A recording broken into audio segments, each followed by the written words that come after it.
বন্ধুরা, দোলার রান্নাঘরে আপনাদের স্বাগত। আপনি আমার চ্যানেলে নতুন বন্ধু হলে চ্যানেলটি সাবস্ক্রাইব করবেন এবং তার পাশে থাকা বেল আইকনটি ক্লিক করে দেবেন। আমার রান্নার ভিডিওগুলো ভালো লাগলে ভিডিওটি লাইক ও শেয়ার করবেন, কমেন্ট করে জানাবেন কেমন লাগলো। তাহলে শুরু করা যাক। আপনাদের সঙ্গে শেয়ার করব আজকে একটা নতুন রেসিপি। দেখুন, দই ঢ্যাঁড়স। আমি একটা আলু লম্বা করে কেটে নিয়েছি, 250 গ্রাম ঢ্যাঁড়স নিয়েছি।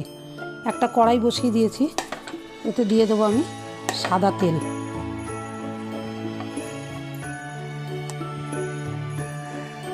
আন্দাজ মতো সাদা তেল, 2 চামচ সাদা তেল দিলাম।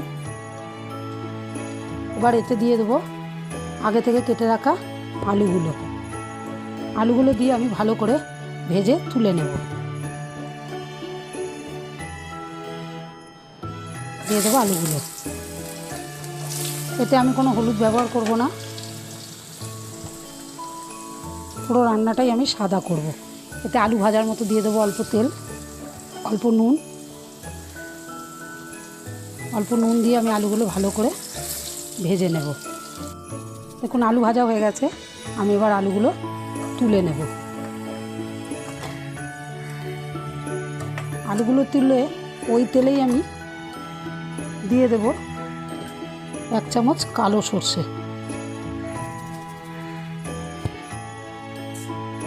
কালো সর্ষে দিয়ে দেব 10-12টা কারি পাতা।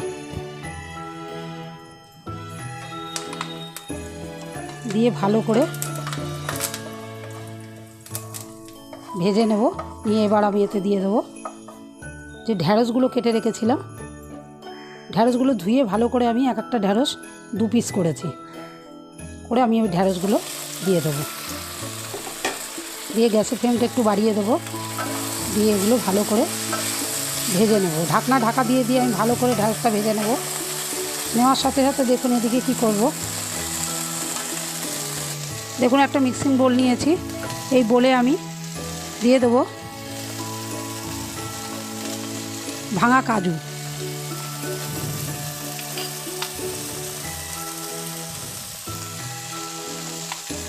দুটো কাঁচা লঙ্কা, দিয়ে দেবো পোস্ত 1 চামচ,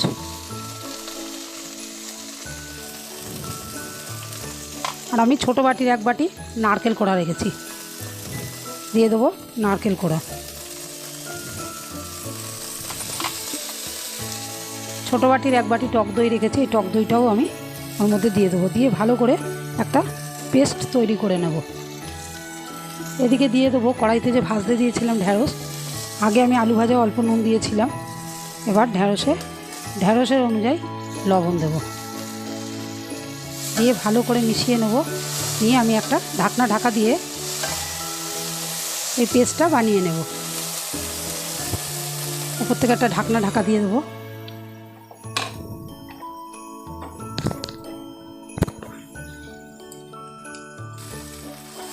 দেখুন, ঢ্যাঁড়স ভাজা আমার হয়ে গেছে। ঢ্যাঁড়স আমার 80% হয়ে গেছে।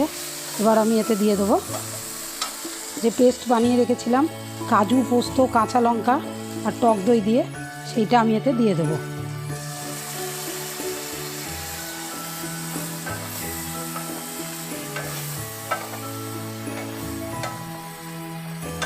যে আলুটা ভেজে রেখেছিলাম সেই আলুটা আমি দিয়ে দেবো।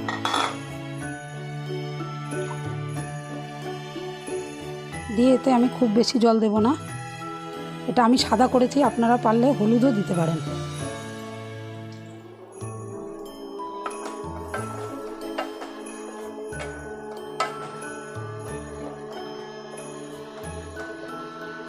দিয়ে আমি এতে দিয়ে দেবো আন্দাজ মতন মিষ্টি। যেহেতু মিষ্টি আমি এর আগে ভিডিও যদি দেখে থাকবেন যে আমার সুগার আছে, আমি চিনি ইউজ করি না, তাই আমি দিয়ে দেবো এতে সুগার ফ্রি একটা ট্যাবলেট। আপনারা ছোটো 1 চামচি চিনিও ব্যবহার করতে পারেন। নুন মিষ্টি ঝালটা আপনাদের স্বাদ অনুযায়ী দেবেন। দিয়ে আমি খুব বেশি নাড়বো না, তাহলে ঢ্যাঁড়স ঘেটে যাবে। দিয়ে আমি উপর থেকে আবার ঢাকা দিয়ে দেবো। একটা ঢাকা দিয়ে 2 মিনিট ঢাকা দিয়ে দেবো। দেখুন, ঢাকনাটা খুলবো। 2 থেকে 3 মিনিট বাদে দেখুন রেডি হয়ে গেছে আমার দই ইলিশ, রেডি হয়ে গেছে আমার দই ঢ্যাঁড়স। এটাকে ভালো করে মিশিয়ে নেব। ঢ্যাঁড়সও আমার সেদ্ধ হয়ে গেছে, আলুও সেদ্ধ হয়ে গেছে। দেখুন আলু সেদ্ধ হয়ে গেছে। এবার আমি এটা সার্ভ করে দেবো।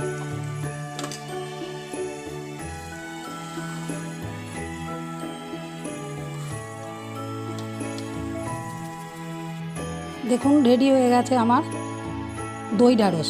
বাড়িতে এইভাবে বানিয়ে নিরামিষের দিন খেয়ে দেখবেন, খুব সুস্বাদু হয়, খুব টেস্টি হয়। যদি ভালো লাগে তাহলে আমার কমেন্ট বক্সে কমেন্ট করবেন, লাইক ও শেয়ার করবেন। আজকের ভিডিওটা এই পর্যন্ত, আবার পরের ভিডিওয়ে দেখা হবে। ধন্যবাদ।